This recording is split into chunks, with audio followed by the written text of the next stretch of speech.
नमस्कार, मैं हूं राशिद और इस वक्त की बड़ी खबर आ रही है महाराष्ट्र से, जहां महाराष्ट्र में तांडव मचा हुआ है। शिव सैनिक सड़क पर उतर रहे हैं, बागी नेताओं को ढूंढ रहे हैं। उनके घर हो, दफ्तर हो, कार्यालय हो, सभी पर तोड़फोड़ कर रहे हैं, बैनर उखाड़ रहे हैं, मुंह पर कालिक पोत रहे हैं।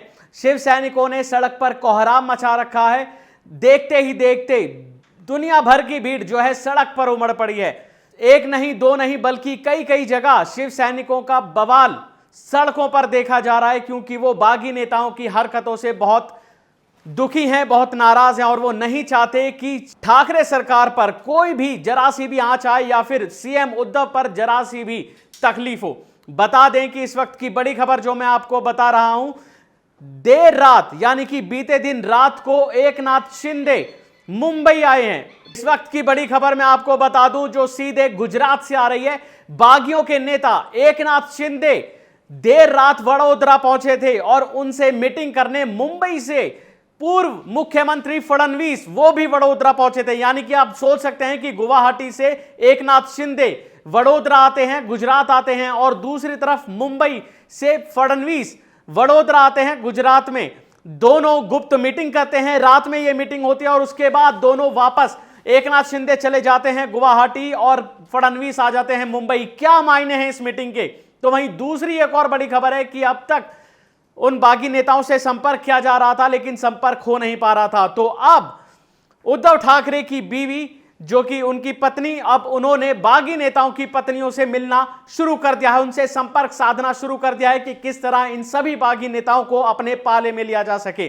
तो वहीं सड़कों पर कोहराम मच रहा है। संजय राउत का वो बयान जो वो कहते हैं कि मेरे पास बहुत से लोग आते हैं और वो बहुत गुस्से में हैं, बौखलाए हुए हैं, उनका गुस्सा उबाल मार रहा है, वो सब इतने भड़के हुए हैं, लेकिन हमने उनको समझाया कि अभी कुछ नहीं करना, आप शांत रहिए, ऐसा कुछ भी मत करिए। जैसे ही वो नेता आएंगे तो तांडव मचना तो शुरू है। मैं आपको 100% ये कह सकता हूं, क्योंकि शिव सैनिक इतने गुस्से में है।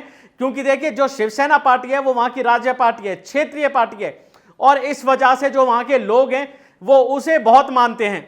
जो वहां के लोग हैं वो वहीं उसी शिव सैनिक के वोटर हैं। और ये जो बेल्ट है, मुंबई की, रत्नागिरी की, कोंकण की, ये सब यहां पे शिवसेना के ज्यादा विधायक हैं। और ये विधायक अब टूट कर चले गए हैं, एकनाथ शिंदे के साथ भड़क गए हैं, या फिर यूं कहें कि किस लालच में गए हैं।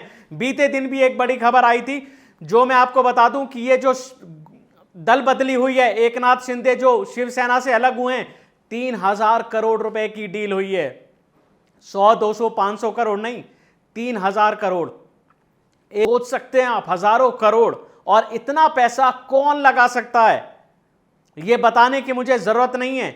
इतना पैसा मुंबई से कौन लगा सकता है, दिल्ली से कौन लगा सकता है? जरा सोचिए आप। एक एक विधायक की खरीद फरोख्त के लिए 50-50 करोड़ रुपए, बाकी उनके रहने का, होटल का बंदोबस्त, आने जाने का किराया। जो अभी असम में रह रहे हैं वहां पर 5 स्टार होटल में स्टे किया हुआ है और अभी वो मुंबई आए नहीं है, लेकिन जैसे ही मुंबई आ जाएंगे वैसे ही कोहराम मचना तो तय है। क्योंकि शिव सैनिक जो भी हैं, जो भी कार्यकर्ता हैं, जो भी उनके वोटर हैं, जो भी लोग हैं, वो हाथों में जूता लिए खड़े हैं उनके स्वागत के लिए। अभी उनके मुंह पे कालिक पोती है। कल एकनाथ शिंदे और उसके बेटे के घर पे तोड़फोड़ हुई है। जितने बैनर और पोस्टर लगे हैं सब फाड़े जा रहे हैं। पब्लिक का गुस्सा इतना उबाल मार रहा है कि मानो अगर कोई एक नेता हाथ लग गया तो उसकी ढंग से कुटाई होगी। लेकिन शिवसेना नेता जो कि बागी हैं और असम में ठहरे हुए हैं, वो यहां आने के लिए सुरक्षा की मांग कर रहे हैं।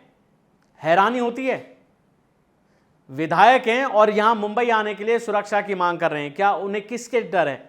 क्या अपने वोटरों से डर है? क्या उनसे डर है जिन्होंने उन्हें जिताया?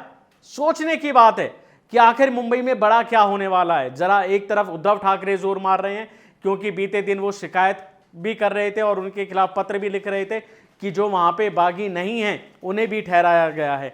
और मैं आपको बता दूं, एक नेता जो वहां से निकल आए थे, एक एमएलए जिनका वीडियो वायरल हुआ था, उन्होंने साफ कहा था कि मैं शिवसेना के साथ हूं, मुझे जबरदस्ती वहां ले जाया गया और मैं वापस आ गया बीमारी का बहाना लगाकर।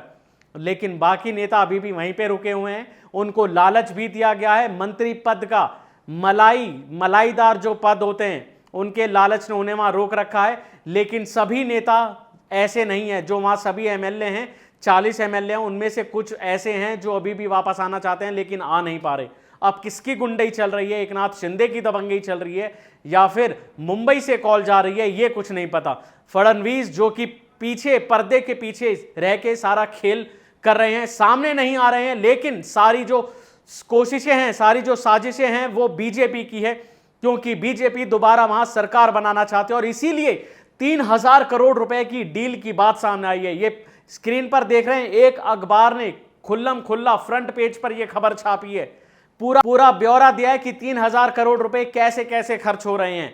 विधायकों के खरीद फरोख्त से लेके उनके रहने खाने पीने तक का खर्चा। तो वहीं मुंबई में क्या तांडव मच रहा है, ये देखने वाली बात होगी कि बवाल मच रहा है। और जैसे ही ये नेता आते हैं वैसे ही कुटापा तो इन पर शुरू हो जाएगा अगर ये पब्लिक के हत्थे चढ़ गई।